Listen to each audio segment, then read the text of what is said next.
Margin costing के तहत PNL बनाना इस पे चल रही थी और उसमें कल हमने जो इलस्ट्रेशन देखी थी उनमें हमने मार्जिन कॉस्टिंग के तहत पीएनएल बनाने के दो फॉर्मेट्स देखे थे। एक तरह डिटेल फॉर्मेट था और एक स्मार्ट फॉर्मेट था। तो हमने दोनों फॉर्मेट्स जब समझ लिए तो हमने कहा था हम प्रेफरेंस हमारी स्मार्ट फॉर्मेट ही होगी, लेकिन वो सिर्फ इन्हीं सूरतों में यूज़ हो पाएगा। अगर इनमें ये सूरतें एग्जिस्ट नहीं करेंगी तो फिर हमें डिटेल फॉर्मेट की तरफ जाना पड़ेगा। तो हमें जब भी मार्जिन कॉस्टिंग का क्वेश्चन आया करेगा पीएनएल बनाने का, पहले हम एनालाइज करेंगे फॉर दीज फैक्टर्स कि अगर ये फैक्टर्स एप्लीकेबल हैं तो हम स्मार्ट फॉर्मेट को प्रेफर करेंगे बिकॉज दैट इज क्विक, हमारा काम जल्दी से हो जाएगा। लेकिन अगर ये फैक्टर्स एप्लीकेबल नहीं हैं तो फिर हमें डिटेल फॉर्मेट की तरफ ही जाना पड़ेगा, उसके बगैर पीएनएल हमारा बनता नहीं है। तो एनी क्वेश्चन, कोई सवाल?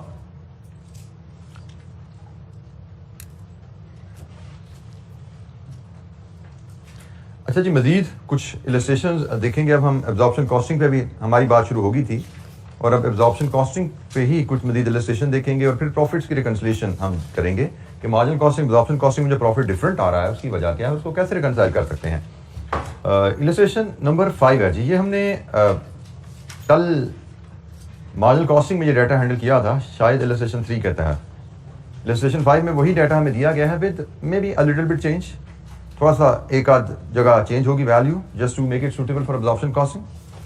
तो prepare income statement using the principle of absorption costing for the month of March and April. March and April का ही पीएनएल या इनकम स्टेटमेंट बनानी है एब्जॉर्प्शन कॉस्टिंग के तहत। तो कहानी सारी वही है जी, एक प्रोडक्ट बेचती है कंपनी और जीटा का data, price, direct material, direct labour, variable overhead, marginal cost per unit, variable selling cost per unit, यहाँ तक डाटा सेम है। Budgeted monthly production is 3,200 units. Budgeted monthly fixed production overhead 160,000 and monthly fixed admin and selling overhead 75,000. अब देखेंगे हमारी information कहीं को use होती है। The following are the actual costs, actual results of March and April. Fixed production cost क्या है, March April की fixed admin selling overhead क्या है, actual production क्या है, March April में actual sales क्या है। There was no opening inventory at the start of March. March का opening stock कुछ नहीं था।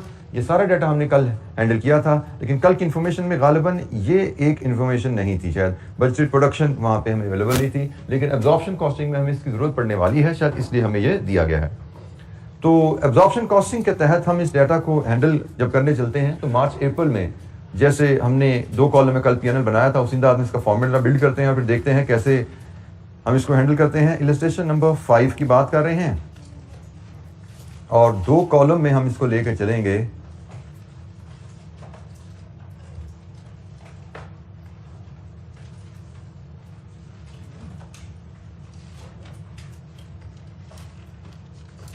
मार्च एंड अप्रैल। अच्छा जी, हमारी पीएनएल एब्जॉर्प्शन कॉस्टिंग के तहत जैसे हमने कल बेसिक सा फॉर्मेट देखा था, उसी को जरा हम यहाँ पे डाटा के हिसाब से मैं एक स्टैंडर्ड फॉर्मेट बिल्ड कर लेता हूँ जिसमें मार्च और अप्रैल फिर हम दोनों पॉपुलेट कर लेंगे।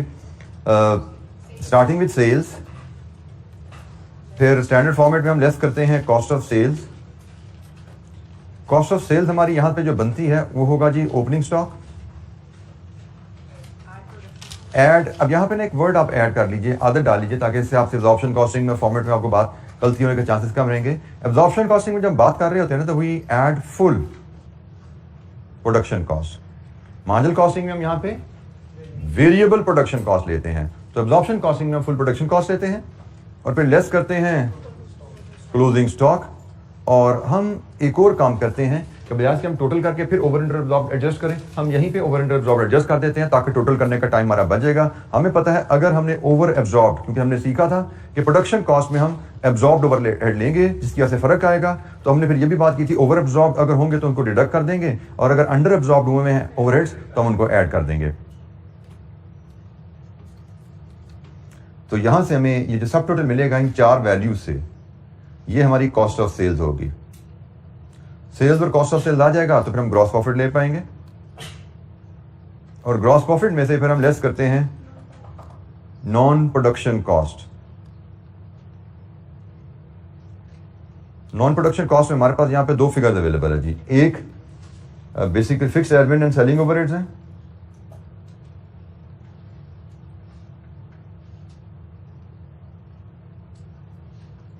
और दूसरी यहां पे कॉस्ट है वेरिएबल सेलिंग।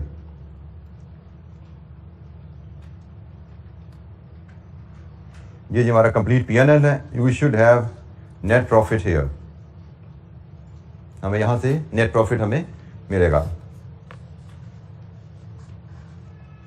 ये बेसिक फॉर्मेट जो कि लगभग आपने इसी अंदाज में फाइनेंशियल अकाउंटिंग में भी सीखा था। कल हमने एक बेसिक एक्टिविटी भी की थी एब्जॉर्प्शन कॉस्टिंग पे। मेनली डिफरेंस जो आप देखते हैं एब्जॉर्प्शन कॉस्टिंग से वो एक यहाँ पे है कि हमने इधर ओवरहेड एब्जॉर्ब लिए होते हैं, तो फिर ओवर एब्जॉर्ब या अंडर एब्जॉर्ब कोई डिफरेंस है वो यहाँ डाल देते हैं। एब्जॉर्प्शन कॉस्टिंग फाइनेंशियल अकाउंटिंग में हम यहाँ पे एक्चुअल ओवरहेड्स देते हैं, तो इसलिए सेंट्री की जरूरत नहीं पड़ती। This is the only difference. बाकी सारा पीएनएल की लॉजिक वही है जो फाइनेंशियल अकाउंटिंग में आप करते हैं। तो let's start putting the data for the March, और फिर देखते हैं हमें क्या कुछ हमें कोई यहाँ कोई डिफरेंट चीज़ नजर आ रही है जो हमने कल तक लर्निंग की थी। तो सबसे पहले नंबर ऑफ यूनिट्स मार्च के सेल्स के कितने हैं? 2500 एंड प्राइसेस 350, तो रेवेन्यूज 875। मार्च का opening stock we are told it is 0, और मार्च की प्रोडक्शन 3500 एंड मार्च की फुल प्रोडक्शन कॉस्ट, इसके लिए हम एक छोटी सी वर्किंग बना लेते हैं क्योंकि हमें फुल प्रोडक्शन कॉस्ट क्वेश्चन में अवेलेबल नहीं है। फुल प्रोडक्शन कॉस्ट हमारी क्या होती है? हमारी full production cost per unit जो होगी it will be variable production cost, जो कि हमें गिवन है ₹125। इसमें ऐड करेंगे fixed overhead absorption per unit, जो कि हमारे डाटा के हिसाब से ओवरहेड एब्जॉर्प्शन रेट हमने निकालना हो तो हमने मेथड पढ़ा हुआ है budgeted monthly fixed production overhead divide with budgeted monthly production.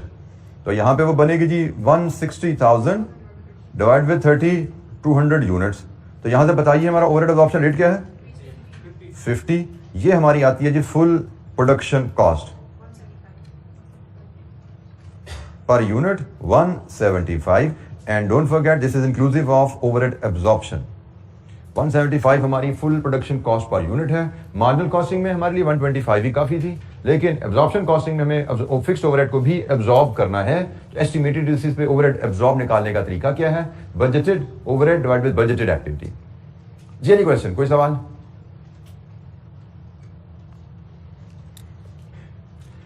अच्छा जी, फुल प्रोडक्शन कॉस्ट हमारे पास आ गई है और अब हम आगे लेके चलते हैं जी बेटा। 175 यहां फीड करेंगे 612,500। क्लोजिंग स्टॉक हमारे पास 1000 यूनिट्स के हैं, ये भी प्रोडक्शन कॉस्ट पे वैल्यू किए जाएंगे 175 पे। 175,000 ओवर अंडर एब्जॉर्ब के लिए हम वर्किंग 2 बनाते हैं। ओवर या अंडर एब्जॉर्ब के लिए हम वर्किंग 2 बनाएंगे,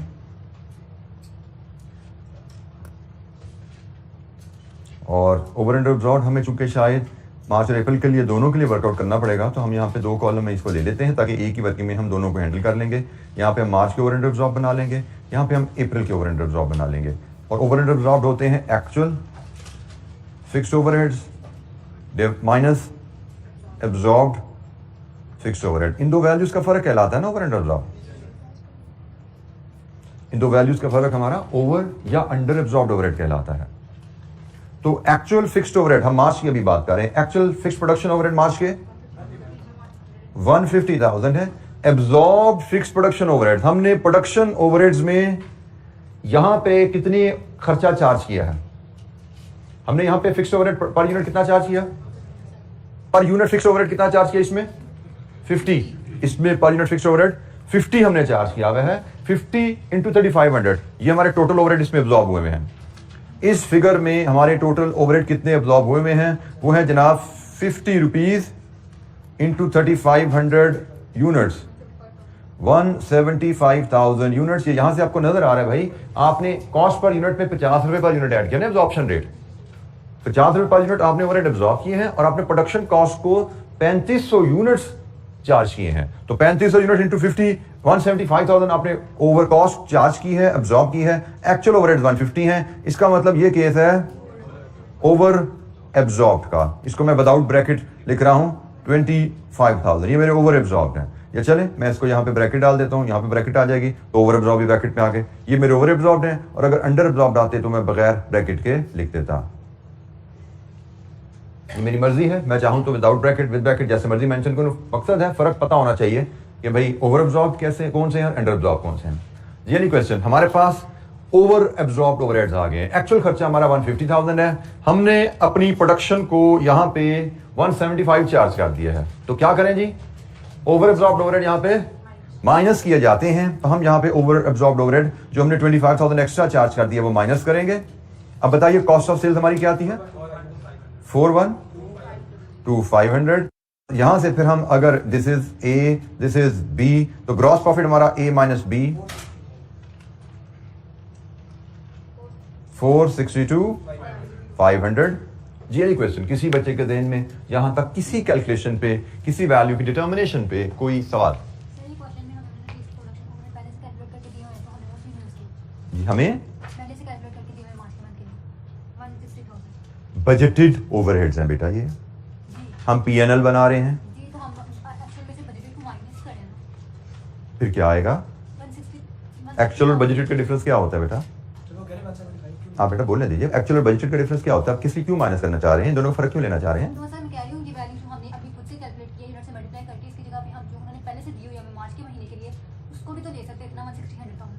बेटा हम ओवरहेड एब्जॉर्ब कर रहे हैं। ओवरहेड एब्जॉर्ब कैसे कैलकुलेट किए जाते हैं?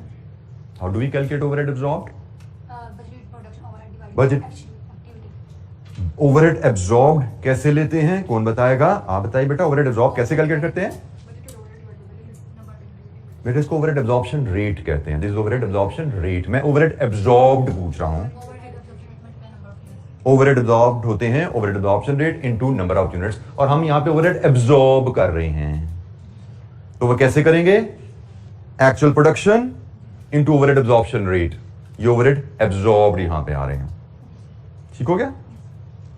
तो ये ओवरहेड एब्जॉर्ब हमने लिए हैं, और ओवरहेड एब्जॉर्प्शन इन दो वैल्यूज का डिफरेंस होता है, एक्चुअल ओवरहेड और एब्जॉर्ब्ड ओवरहेड का। और मैंने बिल्कुल जब पढ़ाते हुए शुरू में कहा था कि जिंदगी में कोशिश करना एब्जॉर्ब्ड और बजटेड को मिक्स ना करना, ये दो अलग चीजें हैं। आपका दिल करेगा कि जहां पे एब्जॉर्ब डालने वहां पे बजटेड डाल के जिंदगी में आसान करूं, बट ज़हन में रखो ये दो अलग चीजें हैं।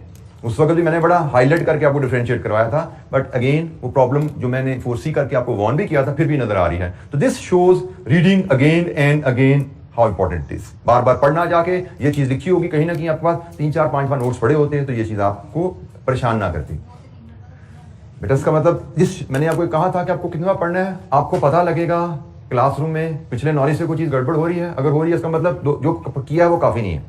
ऐसा लगा ना आपको पता कि जो किया वो काफी नहीं है। आप अपने, इसलिए आपको कहा जाता है टेस्ट में बैठा करो, क्लास को रेगुलर फॉलो करो, वहां से अपने आप को असेस करो, टेस्ट में बैठो वहां से अपने आप को असेस करो। क्योंकि हम धोखा खा जाते हैं खुद से कि हम बहुत मेहनत कर रहे हैं, हम काफी कुछ कर रहे हैं, तो इट शुड बी इनफ। अब वो इनफ है या नहीं है, इसका जज आप नहीं है बेटा, इसका जज एंड में एग्जामिनर है, मार्कर होगा। उसने गाइडलाइन आपको दे दी है, भाई इस तरह चलना है, और अपने आप को उस गाइडलाइन के मुताबिक आपने तैयार करना है। अपने आप को अपनी सेटिस्फेक्शन के मुताबिक तैयार नहीं करना कि मैंने, मतलब हमारी ना एक अप्रोच होती है कि हम कहते हैं कि भाई हमने जो इनपुट दी वो काफी है, इट शुड बी इनफ। लेकिन मैं फिर बोल रहा हूं कि हर बच्चे के लिए इनपुट का क्राइटेरिया डिफरेंट होता है, और ये आप असेस करते हो कि सब्जेक्ट को पास होने के लिए कितनी इनपुट चाहिए, only that will be considered enough. किसी बच्चे के लिए वो 1 घंटा हो सकती है, किसी बच्चे के लिए वो 4 घंटे हो सकती है, तो only that will be considered enough, ना कि जो आप कर सकते हो वो इनफ है या जो आप कर रहे हो वो इनफ है। ये जरा फर्क जरा ध्यान में रखिए। हम कहते हैं जी हम वो करेंगे जो हमारा दिल चाहता है और उसमें पास हो गए ठीक है, नहीं तो ना सही। ये अप्रोच बेटा इज नॉट गुड अप्रोच। या जो हम कर रहे हैं ये काफी है, इसमें हम पास हो जाएंगे, ये आप जज खुद नहीं कर सकते until unless you are critical about yourself and you are assessing yourself regularly। Assess करो, फिर हो सकता है जो आप कर रहे हो वो काफी हो, लेकिन हो सकता है आप अपने आप को असेस करो तो आपको पता लगे जो हम कर रहे हैं वो काफी शायद नहीं है, उससे भी एक स्टेप आगे चलने की जरूरत है जी। हमारे पास आगे जी अब ग्रॉस प्रॉफिट से एक स्टेप और आगे चलते हैं। फिक्स्ड एडमिन सेलिंग ओवरहेड्स कितने हैं जी? Actual fixed admin selling overheads are 78,000 और वेरिएबल सेलिंग कॉस्ट कितनी है हमारी? सेलिंग कॉस्ट है 20 पर यूनिट है, तो जितने यूनिट्स बेचे 2500 यूनिट्स बेचे हैं इंटू 20 पर यूनिट 50,000। तो जनाब यहां से देखिए हमारा एब्जॉर्प्शन कॉस्टिंग के तहत प्रॉफिट क्या आया? 34,500 ये हमारा मार्च के महीने का एब्जॉर्प्शन कॉस्टिंग के तहत प्रॉफिट है जी। एनी क्वेश्चन, कोई सवाल?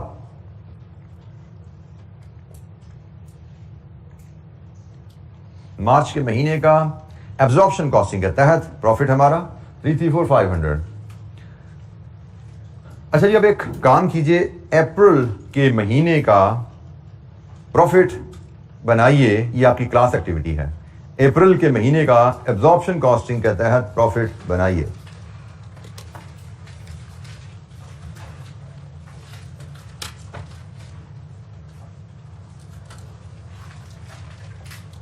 सेम फॉर्मेट है, इसी फॉर्मेट के आगे आपने वैल्यूज कैलकुलेट करते जानी है।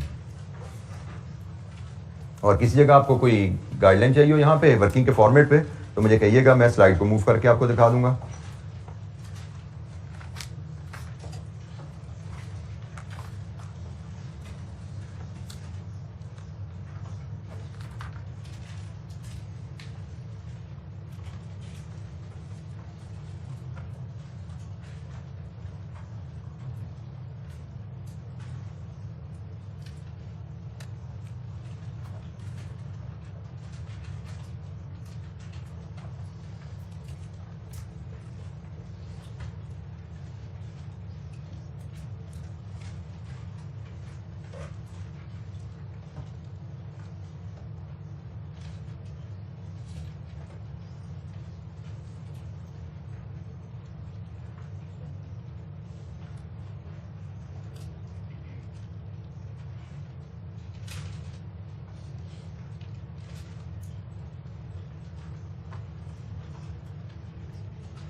सेल्स यहाँ पे 1.4 मिलियन है।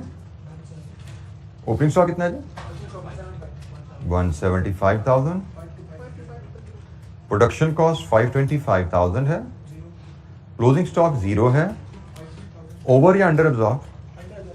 5,000 अंडर एब्जॉर्ब है। वेरीफाई करते जाएगा फिगर जी, कोई गलती हो तो आपने बताना है। ये सारे मैं आंसर नहीं देख रहा, आपके साथी मुझे कैलकुलेट करके बता रहे हैं जी जनाब। Cost of sales 705,000। Gross profit 695,000, 75,000, 80,000, 540,000।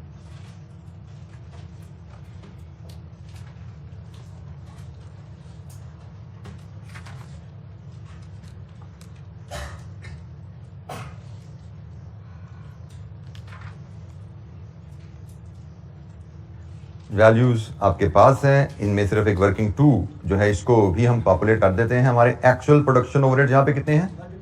155,000 और एब्जॉर्ब 150,000 है। हमारे ओवरहेड्स अंडर एब्जॉर्ब हैं बाय 5,000। और एब्जॉर्ब ओवरहेड हमारे कैसे आए हैं? हमने ₹50 के हिसाब से 3 प्रोडक्शन 4,000 यूनिट्स की हमारी। आप मुझे 150,000 बोल रहे हो तो 4 से मल्टीप्लाई करके तो 150,000 आपने नहीं लिया होगा। 50,000 इंटू 3,000 ओवरहेड एब्जॉर्ब प्रोडक्शन में हमने 3,000 यूनिट प्रोड्यूस किए हैं इंटू 50 150,000। ये हमारे ओवरहेड एब्जॉर्ब हैं। हमने अप्रैल में 3,000 यूनिट्स बनाए हैं। यहाँ पे भी 50 रुपए के हिसाब से ओवरहेड एब्जॉर्ब किए हैं। 1,50,000 एक्चुअल खर्चा हमारा 155 है। इसका मतलब हमारे ओवरहेड्स अंडर एब्जॉर्ब हुए। हमने यहाँ पे प्रोडक्शन कॉस्ट में 5,000 ओवरहेड्स कम चार्ज कर दिए थे, तो ये जनाब उसकी एडजस्टमेंट है। यहाँ पे हमने प्रोडक्शन कॉस्ट में 25,000 ओवरहेड ज्यादा चार्ज कर दिए थे, ये उनकी एडजस्टमेंट है। तो ओवर या अंडर एब्जॉर्ब हम देखते हैं हमने ओवरहेड एब्जॉर्ब कितने किए हैं और एक्चुअल से डिफरेंस जो है वो यहाँ पे एडजस्ट कर देते हैं ताकि हमारा P&L एक्चुअल पे आ जाए।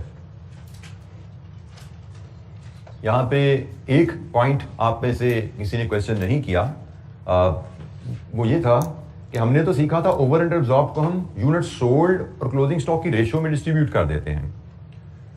लेकिन आपको साथ ये भी बताया गया था कि अल्टरनेटिवली कुछ कंपनीज की पॉलिसी होती है कि तमाम ओवर अंडर एब्जॉर्ब को कॉस्ट ऑफ सेल्स में एडजस्ट कर दिया जाता है।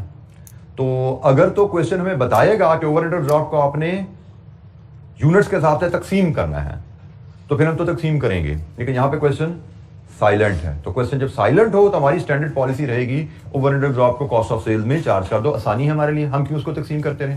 क्योंकि अगर कंपनी की पॉलिसी होती कि भाई आपने ओवर अंडर एब्जॉर्ब को यूनिट सोल्ड और इन हैंड के हिसाब से तकसीम करना है, तो फिर हमने तो यहाँ पे भाई ये 3500 यूनिट्स में से बेचे हैं 2500। ये 25,000 तो 3500 यूनिट का डिफरेंस है ना, ये तो 3500 यूनिट का डिफरेंस है। हमने 2500 बेचे हैं तो ये हमने 2500 के हिसाब से इसको यहाँ पे वैल्यू लेके आनी थी, हमने इसको तकसीम कर देना था। यहाँ पे 2500 के हिसाब से P&L में वैल्यू लेके आनी थी। हमने यहाँ पे जो वैल्यू लानी थी that would have been 25,000 divide with 3500 units into 2500 units. अगर हमें कहा जाता कंपनी की पॉलिसी है overheads over under absorbed overheads को in the ratio of unit sold and in hand तकसीम किया जाता है। अगर हमें बताया जाता कंपनी की पॉलिसी ऐसी है तो हम इस एडजस्टमेंट के मुताबिक फिगर यहां लाते, लेकिन इस केस में ऐसा नहीं है। तो हमने अकॉर्डिंगली हमने आसानी रखी अपने लिए कि जब क्वेश्चन साइलेंट है तो हम सारे के सारे ओवरहेड्स फिर कॉस्ट ऑफ सेल्स को क्लोज कर रहे हैं। This is how we will do in all questions. Question बताए कि स्प्लिट कर दो तो वी शुड नो हमें कितना हिस्सा पीएनएल में लेके आना है। क्वेश्चन साइलेंट हो तो हमें पता होना चाहिए सारी की सारी ओवरहेड एब्जॉर्ब्ड की अमाउंट पीएनएल में ले दो। रिमेनिंग आपका बैलेंस शीट में जाएगा जहां पे आपके क्लोजिंग स्टॉक पड़ा हुआ है।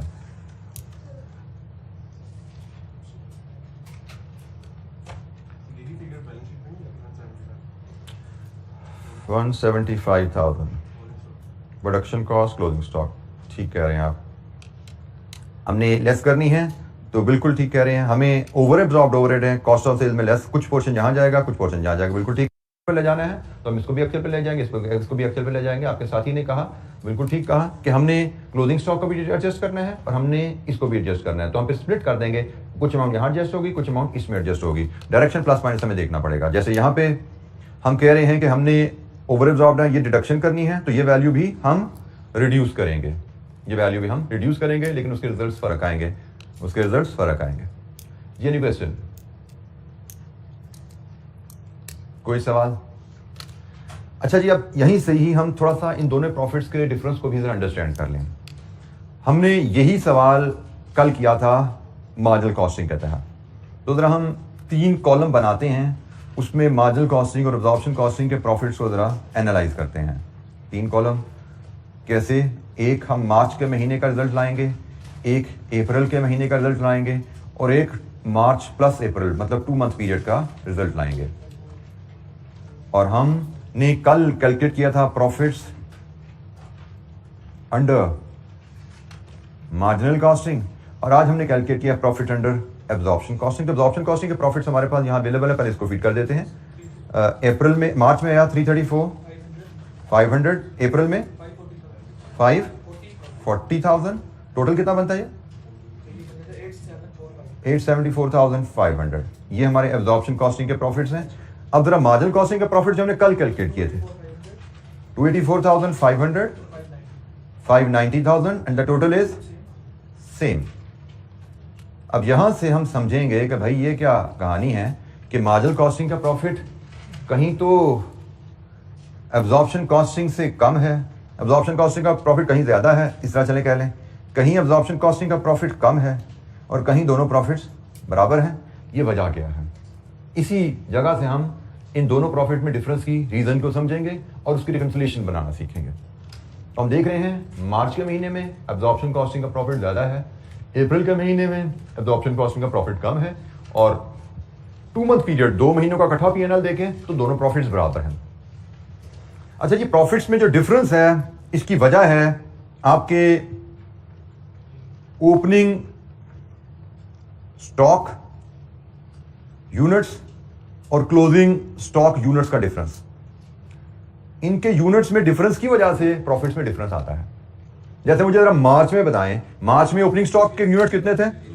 0। मार्च में क्लोजिंग स्टॉक यूनिट्स कितने थे? 1000। अप्रैल में ओपनिंग स्टॉक यूनिट्स कितने थे? 1000। अप्रैल में क्लोजिंग स्टॉक कितने थे? 0। और अगर मैं 2 मंथ पीरियड की बात करूं, मार्च और अप्रैल को मिला के पीएनएल बनाया है, तो मार्च के स्टार्ट में ओपनिंग स्टॉक, मार्च के स्टार्ट में ओपनिंग स्टॉक और अप्रैल के एंड पे क्लोजिंग स्टॉक। 2 मंथ पीरियड बनाए भाई दोनों। हमने कहा जी मार्च प्लस अप्रैल मिला के अगर पीएनएल बनाए, 2 महीने का पीएनएल बनाए, तो 2 महीने के पीएनएल में ओपनिंग स्टॉक भी 0 है, क्लोजिंग स्टॉक भी 0। मार्च के महीने का ओपनिंग स्टॉक 0 है, अप्रैल के महीने का क्लोजिंग स्टॉक भी 0 है। ये तो मार्च और अप्रैल की बीच की कहानी है ना। तो जब मैं 2 महीने का पीएनएल बना रहा हूं तो ओपनिंग स्टॉक भी 0 है, क्लोजिंग स्टॉक भी 0 है। अब यहां से आप एक रिलेशनशिप समझिए कि जब opening stock closing stock units बराबर हैं तो प्रॉफिट भी बराबर है एब्जॉर्प्शन कॉस्टिंग मार्जिनल कॉस्टिंग के। जब closing stock units opening stock unit से कम है तो एब्जॉर्प्शन कॉस्टिंग का प्रॉफिट भी कम है। जब closing stock units opening stock से ज्यादा है तो एब्जॉर्प्शन कॉस्टिंग का प्रॉफिट भी ज्यादा है। ये बड़ा सिंपल सा रिलेशनशिप है। आपने यूनिट्स को कंपेयर कर लेंगे, वहां से आपको पता लग जाता है कि किस स्कीम का प्रॉफिट ज्यादा होगा। रूल इज वेरी सिंपल, अगर ओपनिंग स्टॉक के यूनिट्स एक पीरियड का आपने पीएनएल बनाया मार्जिनल कॉस्टिंग के तहत, उसी पीरियड का पीएनएल बनाना है आपने एब्जॉर्प्शन कॉस्टिंग के तहत। एक ही कंपनी का एक ही पीरियड का मार्च का पीएनएल एब्जॉर्प्शन के तहत, मार्च का पीएनएल मार्जिनल के तहत, अप्रैल का पीएनएल एब्जॉर्प्शन के तहत, अप्रैल का पीएनएल मार्जिनल के तहत, और 2 मंथ पीरियड का पीएनएल बनाओ मार्जिनल के तहत, एब्जॉर्प्शन के तहत। द रूल इज आप एक पीरियड का पीएनएल बनाओ मार्जिनल या एब्जॉर्प्शन के तहत। अगर ओपनिंग स्टॉक और क्लोजिंग स्टॉक उस पीरियड के बराबर है, बेशक 0-0 पे बराबर है या 500-500 पे बराबर होते हैं, अगर बराबर है तो दोनों सिस्टम का प्रॉफिट बराबर आता है। अगर क्लोजिंग स्टॉक कम है तो एब्जॉर्प्शन कॉस्टिंग का प्रॉफिट कम होगा, मतलब मार्जिनल का ज्यादा होगा। अगर क्लोजिंग स्टॉक के यूनिट ज्यादा हैं तो एब्जॉर्प्शन कॉस्टिंग का प्रॉफिट ज्यादा होगा, मतलब मार्जिनल का कम होगा। ठीक है, तो हम इसको क्लोजिंग स्टॉक यूनिट्स को एब्जॉर्प्शन के प्रॉफिट से रिलेट करके सीख लें। क्लोजिंग स्टॉक यूनिट्स ओपनिंग के बराबर है तो एब्जॉर्प्शन कॉस्टिंग का प्रॉफिट बराबर है मार्जिनल के। Closing stock units opening stock unit से कम है तो एब्जॉर्प्शन कॉस्टिंग का प्रॉफिट कम है। Closing stock units opening stock unit से ज्यादा है तो एब्जॉर्प्शन कॉस्टिंग का प्रॉफिट ज्यादा है। ये रिलेशनशिप है और ये ज्यादा क्यों है अभी हमें पता लग जाएगा, 1 मिनट में हमें पता लग जाएगा। ये बेटा ये 2 महीने का पीएनएल है, तो अगर आप 2 महीने का पीएनएल लाओ जो शुरू हुआ 1 मार्च से खत्म हुआ 30 अप्रैल को, तो 1 मार्च को स्टॉक भी 0 है और 30 अप्रैल का स्टॉक भी 0 है। जी, एनी अदर क्वेश्चन? ये है फैक्ट्स, ये हमें नजर आ रहा है भाई ऐसा है। अब ऐसा क्यों है उस पर भी बात कर लेते हैं, क्योंकि ऐसा क्यों है उससे हमारी रिकंसिलिएशन बन जाएगी प्रॉफिट्स की। अच्छा जी, ऐसा इसलिए होता है कि जब भी स्टॉक एग्जिस्ट करेगा ना तो स्टॉक की वैल्यूएशन डिफरेंट होती है। ऐसे ही है, जब भी स्टॉक एग्जिस्ट करेगा तो स्टॉक की वैल्यूएशन का ही तो मसला होता है मार्जिनल एब्जॉर्प्शन में, कि मार्जिनल कॉस्टिंग में स्टॉक वैल्यूएशन का तरीका कुछ और है, एब्जॉर्प्शन कॉस्टिंग में स्टॉक वैल्यूएशन का तरीका कुछ और है। जब स्टॉक ही नहीं है तो वैल्यूएशन का मसला ही ना आया। जब स्टॉक ही नहीं है तो स्टॉक को हमने वैल्यू ही नहीं किया, जब स्टॉक को वैल्यू ही नहीं किया तो मार्जिनल एब्जॉर्प्शन का फर्क कहीं नजर ही नहीं आता, वो 0 हो जाता है। लेकिन जब भी आप स्टॉक को वैल्यू करोगे ओपनिंग स्टॉक में या क्लोजिंग स्टॉक में, तो वहां पे मार्जिनल और एब्जॉर्प्शन कॉस्टिंग के तहत वैल्यूज फर्क आ जाएंगी। जैसे हमने यहां पे देखा था, यहां पे मार्जिनल के तहत वैल्यू थी, अगर हम इस स्टॉक की वैल्यू की बात करें तो इस स्टॉक की मार्जिनल कॉस्टिंग के तहत वैल्यू हमने की थी 125,000 और एब्जॉर्प्शन कॉस्टिंग के तहत वैल्यू की थी 175,000, और यही वैल्यू हमारी इस पे एप्लीकेबल थी। ऐसा ही ना, यही क्लोजिंग स्टॉक आगे चला गया था, तो हमने ये वैल्यूएशन की थी। वैल्यूएशन ये क्लोजिंग स्टॉक की वैल्यूज हैं और यही वैल्यूज यहां पे ओपनिंग स्टॉक की वैल्यूज बन गई थी। अब हम यहां पे देखते हैं कि क्लोजिंग स्टॉक की वैल्यू एब्जॉर्प्शन कॉस्टिंग में ज्यादा है, क्लोजिंग स्टॉक की वैल्यू एब्जॉर्प्शन कॉस्टिंग में ज्यादा है। और अगर आपको पीएनएल का फॉर्मेट याद है तो आपको पता होना चाहिए कि क्लोजिंग स्टॉक की वैल्यू जितनी ज्यादा होती जाती है उतना प्रॉफिट ज्यादा होता जाता है, क्योंकि क्लोजिंग स्टॉक आपके प्रॉफिट लॉस अकाउंट में क्रेडिट एंट्री होती है। याद है जी, क्लोजिंग स्टॉक आपके प्रॉफिट लॉस में क्रेडिट एंट्री होती है। तो जितनी क्रेडिट इनकम, प्रॉफिट भी तो क्रेडिट है, प्रॉफिट भी क्रेडिट है, तो जितना क्लोजिंग स्टॉक ज्यादा पीएनएल को आप क्रेडिट करोगे उतना ज्यादा आपका प्रॉफिट आएगा। तो यहां पे हम देख सकते हैं, चूंकि क्लोजिंग स्टॉक एब्जॉर्प्शन कॉस्टिंग के तहत ज्यादा होता है वैल्यू, क्यों ज्यादा हो रहा है, इसमें ओवरहेड एब्जॉर्ब शामिल है। ये ज्यादा क्यों है वो भी समझ लो, इसमें ओवरहेड एब्जॉर्ब शामिल है 1000 यूनिट्स में 50 रुपए के हिसाब से, 50 रुपए के हिसाब से 50,000 रुपए के ओवरहेड एब्जॉर्ब शामिल है। इसी वजह से ये वैल्यू में 50,000 का डिफरेंस आ रहा है। ये जो वैल्यू में 50,000 का डिफरेंस क्यों है, क्योंकि एब्जॉर्प्शन कॉस्टिंग में हमने कॉस्ट पर यूनिट है 50,000 ओवरहेड भी एब्जॉर्ब किए हुए हैं। तो यहां पे हमने कहा जी वैल्यू हमारी 1000 इंटू 125 है, यहां पे हम कह रहे हैं हमारी वैल्यू 1000 इंटू 175 है, 50 ओवरहेड के भी डाल दो। तो द प्रिंसिपल इज, जो हमने सीखा हुआ है अकाउंटिंग के पीएनएल बनाते हुए, कि अगर क्लोजिंग स्टॉक की वैल्यू ज्यादा है तो हमारा प्रॉफिट ज्यादा होता है। तो हम यहां पे देख रहे हैं कि एब्जॉर्प्शन कॉस्टिंग के तहत हमारी क्लोजिंग स्टॉक की वैल्यू ज्यादा है, इसीलिए एब्जॉर्प्शन कॉस्टिंग के तहत हमारा प्रॉफिट भी ज्यादा आ रहा है। और वो कितना ज्यादा है आप खुद यहां से गेज कर सकते हो। ये बेसिकली रिकंसिलिएशन की अमाउंट आ गई, कितना ज्यादा है, यहां से डिफरेंस देखते हो, डिफरेंस इन प्रॉफिट कितना है यहां पे 50,000। तो ये डिफरेंस कहां से आया, ये है जी डिफरेंस की वजह।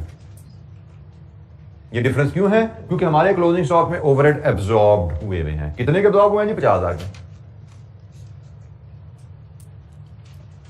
इसी तरह यहां पे भी ये फर्क आ रहा है, इधर भी डिफरेंस 50,000 का ही है, लेकिन डायरेक्शन फर्क है ना सिर्फ। यहां पे भी डिफरेंस 50,000 का ही है, लेकिन यहां पे क्या है कि यहां पे एब्जॉर्प्शन कॉस्टिंग का प्रॉफिट 50,000 कम है, इधर एब्जॉर्प्शन कॉस्टिंग का प्रॉफिट 50,000 ज्यादा था, यहां पे एब्जॉर्प्शन कॉस्टिंग का प्रॉफिट 50,000 कम है। इसकी वजह क्या है, कि यहां पे जो एक्स्ट्रा वैल्यू है ये कहां पे आ गई अब? ओपनिंग स्टॉक में। तो ओपनिंग स्टॉक तो पीएनएल में डेबिट होता है, तो एब्जॉर्प्शन कॉस्टिंग का स्टॉक जब डेबिट हुआ पीएनएल को तो ज्यादा वैल्यू डेबिट होगी। एब्जॉर्प्शन कॉस्टिंग का स्टॉक, ये स्टॉक जब एक पीरियड में क्रेडिट हुआ, अगले पीरियड में जाकर डेबिट हुआ, तो अगले पीरियड में जब ये डेबिट हुआ तो वहां पे मार्जिनल कॉस्टिंग के मुकाबले में पीएनएल में, मार्जिनल कॉस्टिंग का पीएनएल में 125 का डेबिट किया, एब्जॉर्प्शन कॉस्टिंग का पीएनएल में 175 का डेबिट चला गया।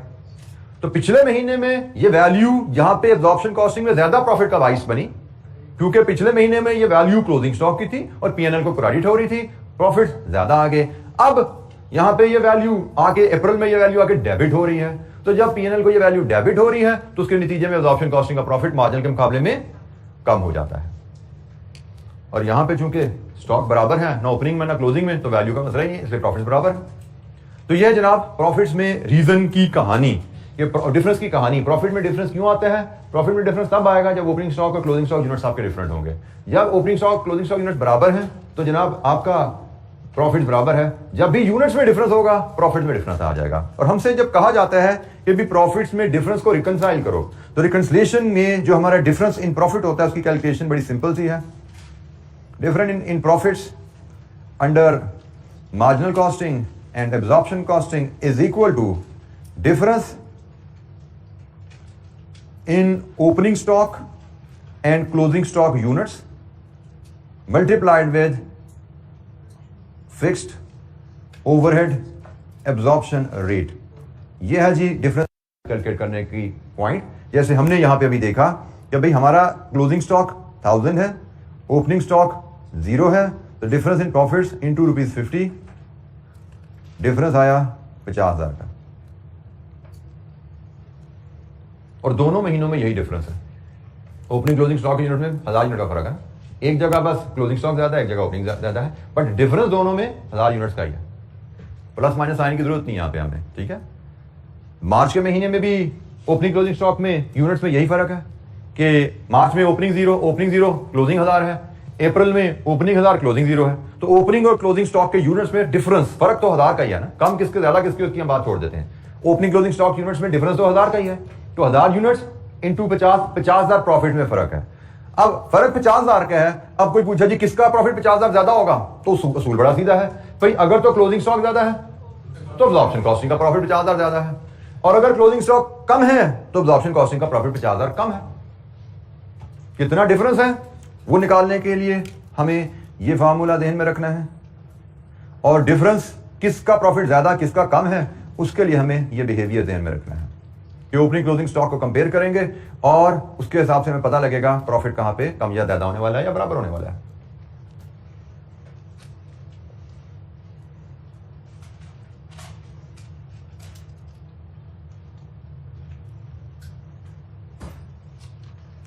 अच्छा, कल हमने एक एग्जाम्पल 2 की थी, बल्कि एक एग्जाम्पल हमने कल की थी, इलस्ट्रेशन नंबर 4, जिसमें हमने मार्जिनल एब्जॉर्प्शन कॉस्टिंग दोनों के पीएनएल बनाए थे। इलस्ट्रेशन 4 पर जाइए जरा, वहां पे हम रिकंसिलिएशन इसकी भी जरा देखते हैं कैसे बनती है। हम रिकंसिलिएशन बनाते हैं इलस्ट्रेशन नंबर 4 के डाटा से, और ये हमारी बाय द वे हमारी इलस्ट्रेशन 7 की रिक्वायरमेंट है। इलस्ट्रेशन 7 है जो हम करने जा रहे हैं, ये इसकी रिक्वायरमेंट है। इलस्ट्रेशन 4 के पीएनएल का रिकंसाइल कीजिए। तो वहां पे हमने देखा था हमारा प्रॉफिट अंडर मार्जिनल कॉस्टिंग, और हमने कैलकुलेट किया था वहां पे प्रॉफिट अंडर एब्जॉर्प्शन कॉस्टिंग। तो मुझे जरा वैल्यूज बताएंगे, इलस्ट्रेशन 4 में प्रॉफिट अंडर मार्जिनल कॉस्टिंग क्या था और प्रॉफिट अंडर एब्जॉर्प्शन कॉस्टिंग क्या था? 7250। और हम अगर वहां पे देखें तो ओपनिंग स्टॉक तो वहां पे 0 था क्योंकि कंपनी ने नया काम शुरू किया था, ऐसा ही है। हमें बताया क्या था इलस्ट्रेशन 4 में, company has just commenced business, company ने अभी काम शुरू किया है 1 जुलाई से। इसका मतलब ओपनिंग स्टॉक तो 0 है क्योंकि हम तो जुलाई का ही तो पीएनएल बना रहे थे, हमारी रिक्वायरमेंट जुलाई का पीएनएल बनानी थी, तो ओपनिंग स्टॉक तो 0 था। और क्लोजिंग स्टॉक कितना था? 500। ओपनिंग स्टॉक 0 था, क्लोजिंग स्टॉक 500 था। इसके मुताबिक क्लोजिंग स्टॉक ओपनिंग स्टॉक से ज्यादा है, एब्जॉर्प्शन कॉस्टिंग का प्रॉफिट ज्यादा होगा। तो वो चीज हम देख रहे हैं, एब्जॉर्प्शन कॉस्टिंग का प्रॉफिट हमारा ज्यादा ही है। अब ये डिफरेंस की वजह क्या है, कितना ज्यादा है? अगर हम ये कैलकुलेट करना चाहें तो उसके लिए हमने सीखा अभी कि हम ओपनिंग स्टॉक और क्लोजिंग स्टॉक यूनिट का डिफरेंस लेते हैं और इनटू ओएआर कर देते हैं। तो ओएआर कल हमारा कितना था? ओवरहेड एब्जॉर्प्शन रेट हमें क्वेश्चन में गालबन अवेलेबल है रेडीली, इट इज 7, ये जी हाईलाइट भी किया हुआ मैंने, ₹7। तो जनाब 7 into difference in the units कितना आया जी 3500, और हमने कहा हमें इसको ऐड करना है। लीजिए जी ये रिकंसिलिएशन तैयार होगी। प्रॉफिट्स को रिकंसाइल करना, तो it is this much simple.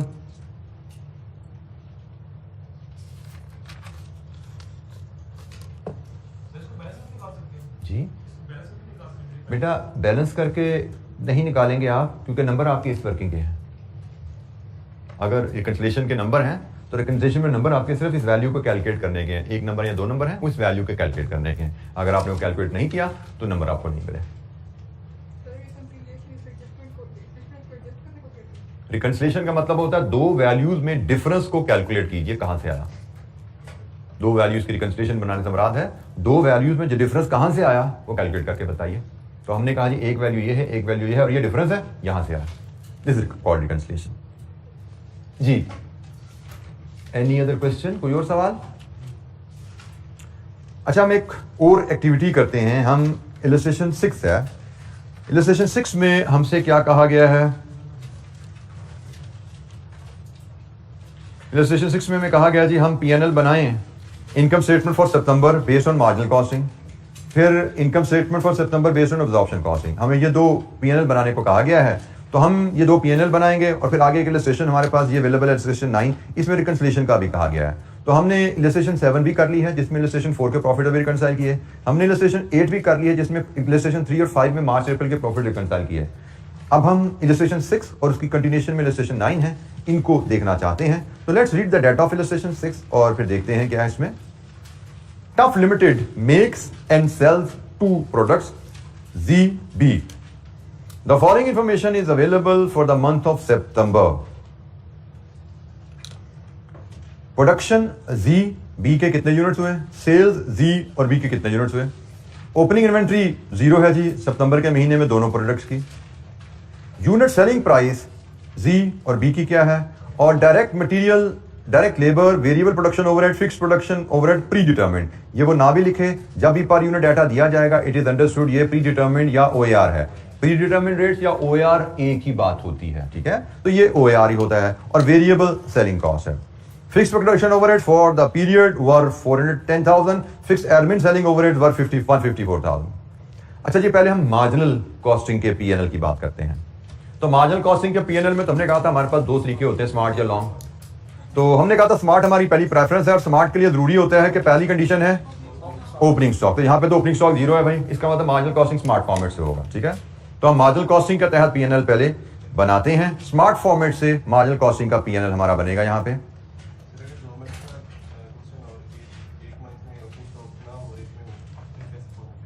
तो बेटा फिर जिसमें नहीं है स्टॉक उसको स्मार्ट पे कर दो, जिसमें है उसमें देखो दूसरी कंडीशन। अगर दूसरी कंडीशन लग रही है लॉन्ग फॉर्मेट पे जाना है तो उसको लॉन्ग फॉर्मेट में ले जाओ। जैसे मार्च अप्रैल में तो एक में ओपनिंग स्टॉक नहीं था, एक में ओपनिंग स्टॉक था, लेकिन दोनों स्मार्ट फॉर्मेट से होते थे।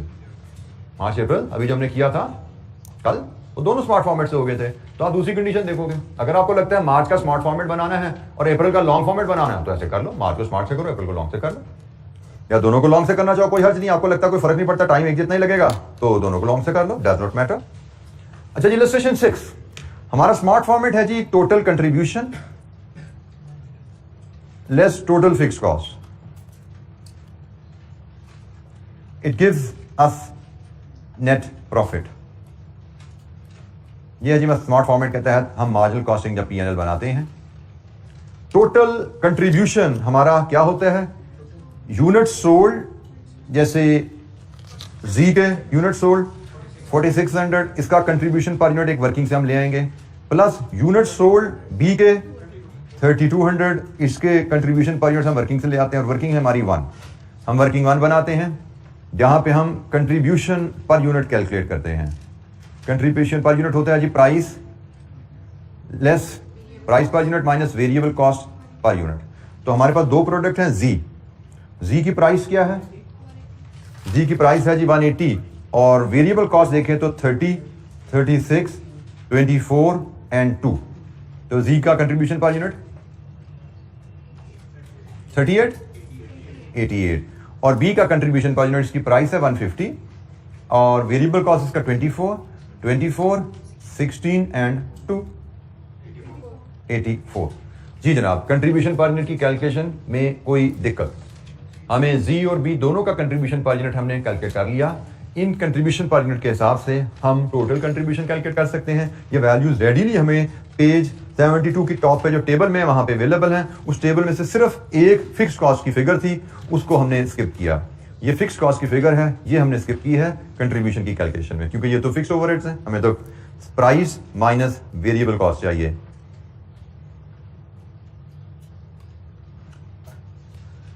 अच्छा जी, 88 एंड 84 टोटल कंट्रीब्यूशन,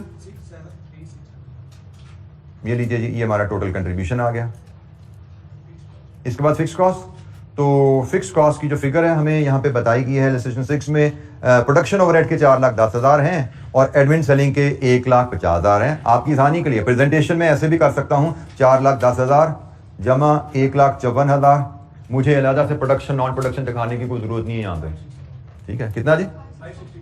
564,000 10,9600 लीजिए जी, मार्जिनल कॉस्टिंग के तहत प्रॉफिट।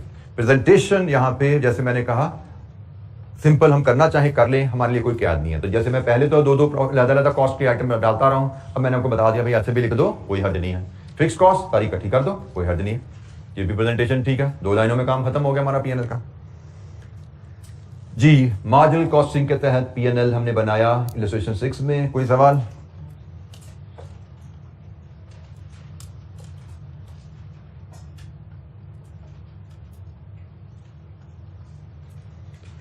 अच्छा जी, एब्जॉर्प्शन कॉस्टिंग के तहत हम पीएनएल बनाते हैं।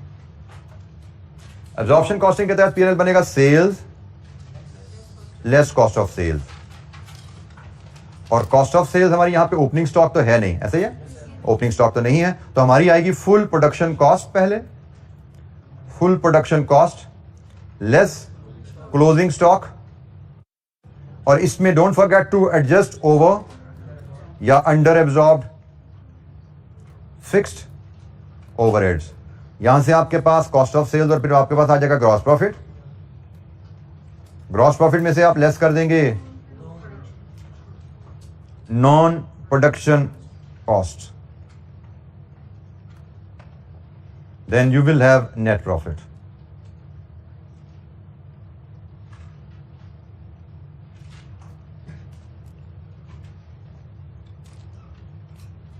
स्टैंडर्ड फॉर्मेट ओपनिंग स्टॉक नहीं था तो मैंने ओपनिंग स्टॉक की यहां पे लाइन आइटम ही ऐड नहीं की।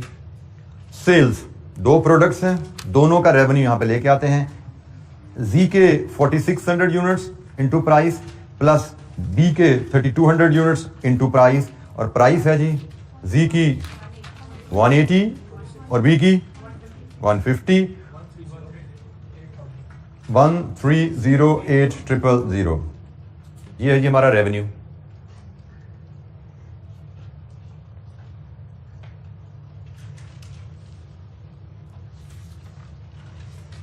फुल प्रोडक्शन कॉस्ट, जो यूनिट बनाए हैं, full production cost units into cost per unit, और कॉस्ट पर यूनिट फुल हमें यहां पे क्वेश्चन में अवेलेबल है, उसके कंपोनेंट्स, हमने इनको सिर्फ सम करना है, ठीक है जी। तो हम यहां से सम करके देखते हैं, हमारे पास चलिए इसको हम बल्कि एक वर्किंग के थ्रू एग्जाम में दिखा देना चाहिए। हम वर्किंग 2 में इनको दिखा देंगे। हमारी जी की फुल प्रोडक्शन कॉस्ट क्या है, हमारी बी की फुल प्रोडक्शन कॉस्ट क्या है, कंपोनेंट सारे हमारे पास हैं। तो जी की है जी 30 प्लस 36 प्लस 24 प्लस 60 150, और बी की है 24 प्लस 24 प्लस 16 प्लस 104। ये जी हमारी फुल प्रोडक्शन कॉस्ट अवेलेबल है, 150 एंड 104, 150 104। तो जनाब कितनी बनी full production cost? 1114000।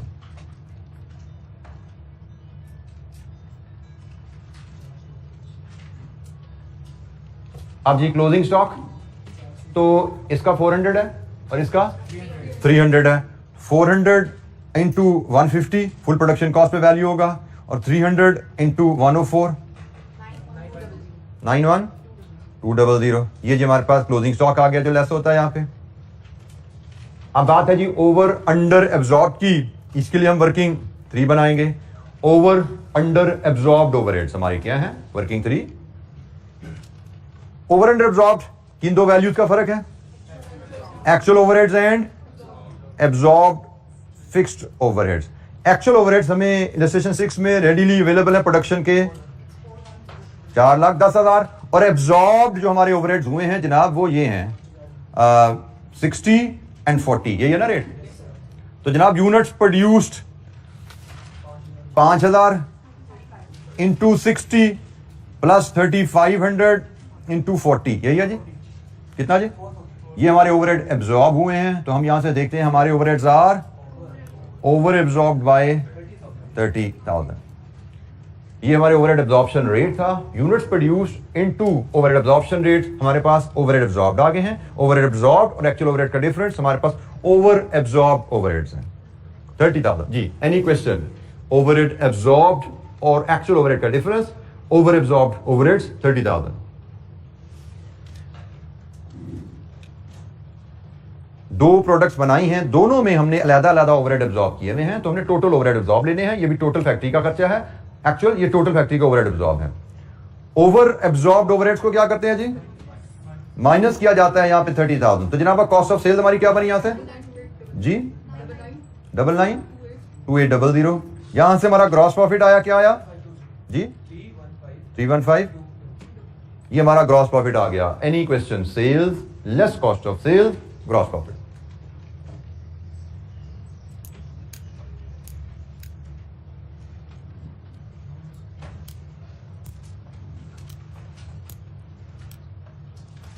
Last item non production overheads हैं। तो नॉन प्रोडक्शन ओवरहेड्स हमारे पास जो अवेलेबल हैं उसको भी मैं एक लाइन में आपके सामने यहां अगर प्रेजेंट कर दूं।